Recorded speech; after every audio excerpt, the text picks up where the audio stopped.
Hello students, last video में मैंने discuss कर रहा था इंस्टेंटेनियस वेलोसिटी। तो इसमें से एक प्रॉब्लम डिस्कस कर रहा था, अभी इसको और फिर से डिस्कस करेंगे। The position of an object moving along X axis is given by X equal to A plus B T square, where a is equal to 8.5 meter, b is equal to 2.5 meter per second to the power minus 2, and t is measured in seconds. What is its velocity at t is equal to 0 second and t is equal to 2 second? What is the average velocity between t is equal to 2 second and t is equal to 4 second? So v is equal to dx dt.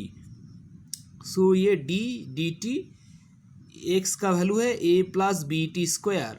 अभी इसको differentiation करेंगे तो a constant है तो इसका होगा 0 और b इसमें टी स्क्वायर होगा 2t, सो आएगा 2bt इसको डिफरेंशिएशन करने से।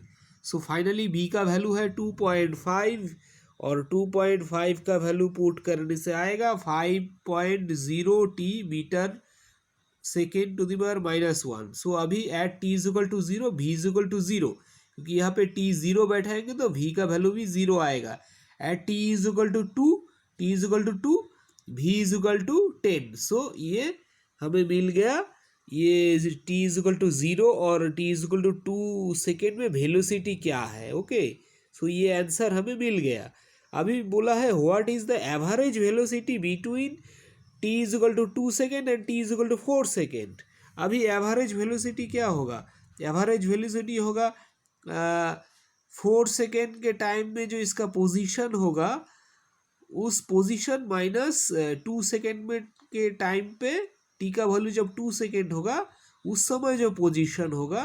ओके, ये दो पोजीशन जब माइनस होगा डिवाइडेड बाय ये 4 सेकेंड माइनस 2 सेकेंड। सो ये एवरेज वेलोसिटी है। अभी x का वैल्यू है a plus B T square. अभी t इज इक्वल टू जब 4 होगा तो ये आएगा a plus B T 4 square. 4 square मतलब 16, so a plus 16b। Okay, जब t इज इक्वल टू 4। अभी t इज इक्वल टू जब 2 होगा तब वो होगा a plus 4b। T square मतलब 2 स्क्वायर, 2 स्क्वायर मतलब 4b, a plus 4b। So ये है जब x इक्वल टू x का वैल्यू जब t equal to 2 and t equal to 4। Okay, so ये अभी हम यहाँ पे x यहाँ पे t का वैल्यू है 4, इसमें t का वैल्यू है 2। सो जब t का वैल्यू है 4 तब x का वैल्यू होगा a प्लस 16b। ओके, क्योंकि x equal to A plus T square B T square और यहाँ पे होगा A plus 4b। Okay, A plus B T square, T square में टी का वैल्यू जब 2 होगा तो टी स्क्वायर मतलब 4, सो ए प्लस 4b। सो ये फाइनली आएगा ए माइनस 4b। ओके, इसलिए ये x का वैल्यू है जब t इज इक्वल टू 2 और t इज इक्वल टू 4। सो ये है t इज इक्वल टू 4, ये है t is equal to 2। Okay, so finally ये आएगा a plus 16b minus a minus 4b। So ये कट जाएगा, तो फाइनली आएगा 16b माइनस 4b मतलब 12b डिवाइडेड बाई 2 मतलब 6b। अभी b का वैल्यू है 2.5, सो फाइनली एवरेज वेलोसिटी है 15 मीटर पर सेकेंड। सो अभी एक्सीलरेशन क्या है? The velocity of an object in general changes during its course of motion. Acceleration is defined as the rate of change of velocity with time. The average acceleration a bar over a time interval is defined as the change of velocity divided by the time interval. So ये है average acceleration. पहले जैसे average velocity हमने discuss किया था, इसी तरह average acceleration. So ये है v2 minus v1 divided by t2 minus t1 is equal to delta v by delta t, where v2 and v1 are the instantaneous velocities or simply velocities of time t2 and t1. Okay, so it is the average change of velocity per unit time. So average change of velocity क्या है, v2 minus v1, और per unit time क्या होगा, अगर हम इसको time interval मतलब t2 minus t1 से डिवाइड कर देंगे तो आ जाएगा it is the average change of velocity per unit time. The SI unit of acceleration is m s to the power minus 2 on a plot of velocity versus time. The average acceleration is the slope of the straight line connecting the point corresponding to v2 t2 and v1 t1. Okay, so it is the slope of the line connecting the point v2 t2 and v1 t1. The average acceleration for velocity time graph shown for different intervals of time are 0 to 10 second. Okay, सो जब 0 है तब t1 मतलब 0. Okay, सो v1 होगा 0. अगर हम इस graph से v और t वाला इस ग्राफ से कंपेयर करें, जब t1 0 है सो v1 भी 0 है, और t2 जब 10 है और v2 है 24 एक्चुअली. ओके, सो यहाँ से हमें एवरेज एक्सेलरेशन मिल जाएगा v2 minus v1 t2 minus t1. v2 है 24 और v1 है 0 और t2 है 10 और t1 है 0. सो फाइनली यहाँ से आएगा 24/10 2.4 metre per second to the power minus 2. अभी 10 सेकेंड से 18 सेकेंड, 10 सेकेंड से 18 सेकेंड, यहाँ पे v2 है 24 और v1 भी है 24. ओके, क्योंकि यहाँ पे ये है v2 और ये है v1. सो ये v2 है 24, v1 भी 24 और t2 है 18 और t1 है 10. ओके, t1 है 10 और t2 है 18. सो फाइनली यहाँ पे होगा 24 minus 24 divided by 18 minus 10. So ये 24 minus 24 is equal to 0. So 10 second से 18 सेकेंड तक एवरेज एक्सेलरेशन है 0. फिर आएगा 18 सेकेंड से 20 सेकेंड तक. सो 18 सेकेंड से 20 सेकेंड तक क्या हुआ, यहाँ पे v1 है 24 और v2 है 0. ओके, और जब v1 t1 होगा 18 और t2 होगा 20. ओके, यहाँ पे होगा v1 होगा 24 v2 होगा 0 और t1 है 18 t2 होगा 20. सो फाइनली यहाँ से आएगा 18 से 20 सेकेंड के बीच ये एवरेज एक्सेलरेशन v2 है 0 v1 है 24 t2 है 20 t1 है 18. सो आएगा ये -24 divided by 2. So -12 metre per second to the power -2. अभी एक्सेलरेशन को हम अगर t के साथ टाइम के साथ प्लॉट करेंगे तो ये ऐसा आएगा. एक्सेलरेशन है, सो एक्सेलरेशन पहले इंक्रीज होता गया. ओके, जब वेलोसिटी इंक्रीज होता गया अप टू 10 सेकेंड तक ऐसे लीनियरली एक्सेलरेशन 10 इंक्रीज होता गया. सो मैक्सिमम एक्सेलरेशन कितना हुआ 4.8 metre per second to the power -2. So average acceleration उसीलिए इस रेंज पे आया था 2.4 metre per second to the power -2. Okay, फिर सडनली एक्सेलरेशन ड्रॉप हो गया, 0 हो गया.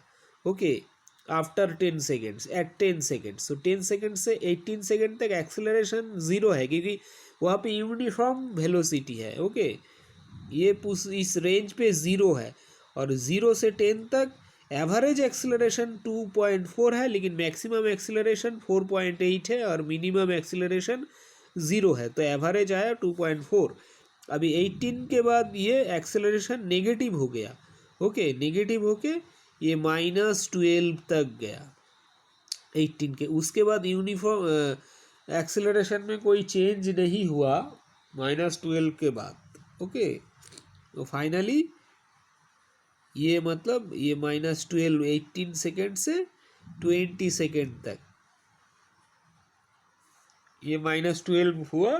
उसके बाद ये सडनली फिर से 0 हो गया जब।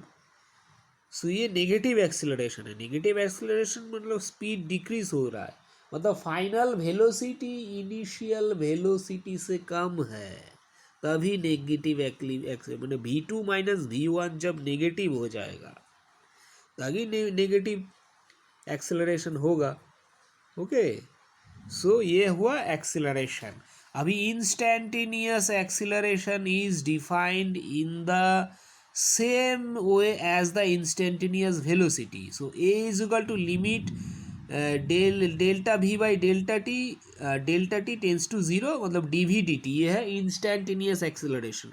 The acceleration at an instant is the slope of the tangent to the vt curve at that instant. Acceleration is non-uniform over the period 0 to 10 seconds. It is 0 between 10 seconds to 18 seconds and is constant with value -12 meter to the power second to the power -2 between 18 seconds to 20 seconds.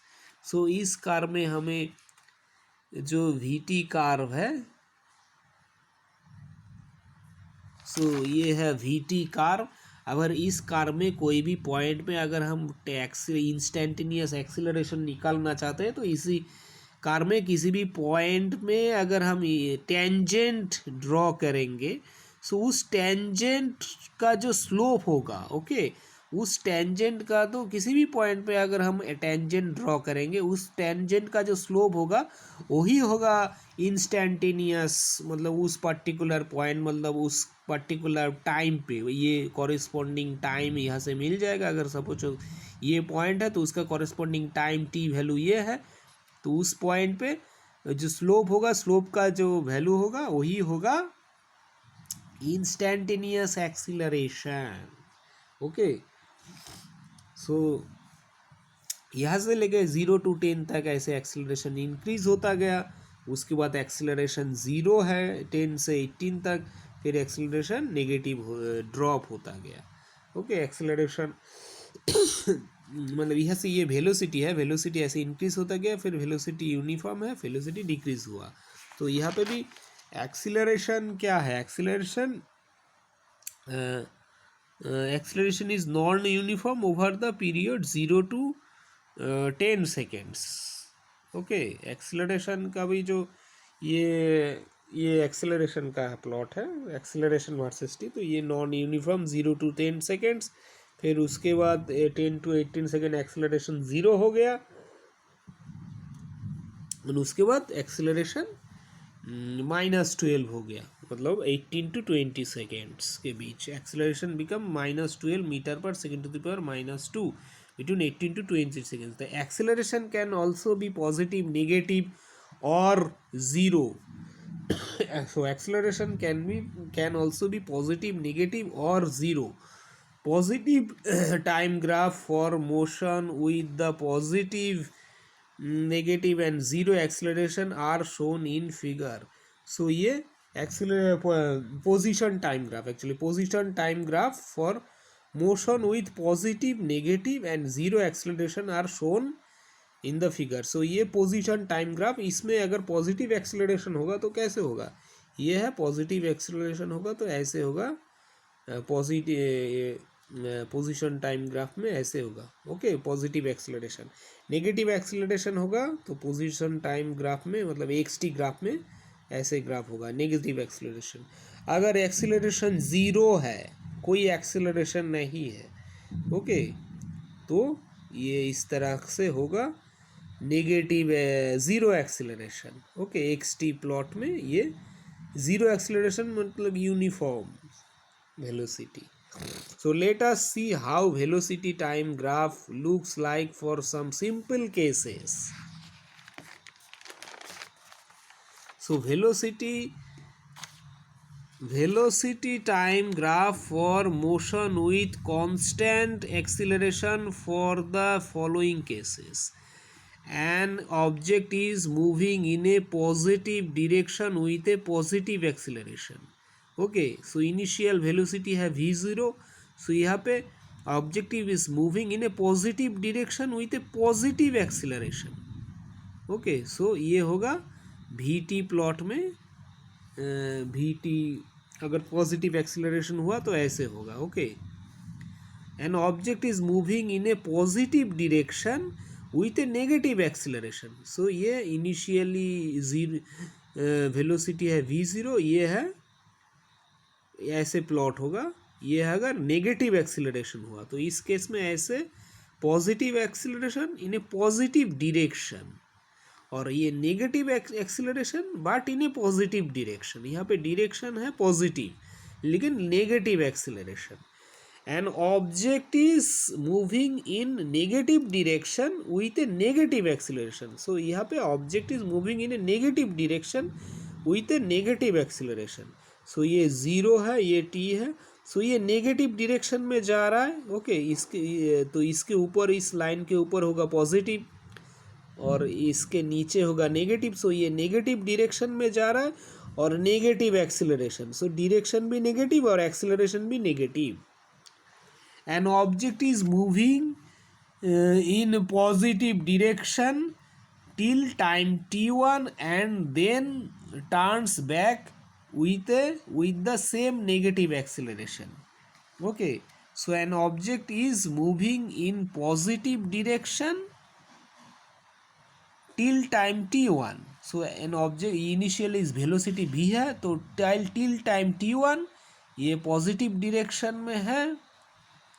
Okay, and then turns back with the same negative acceleration.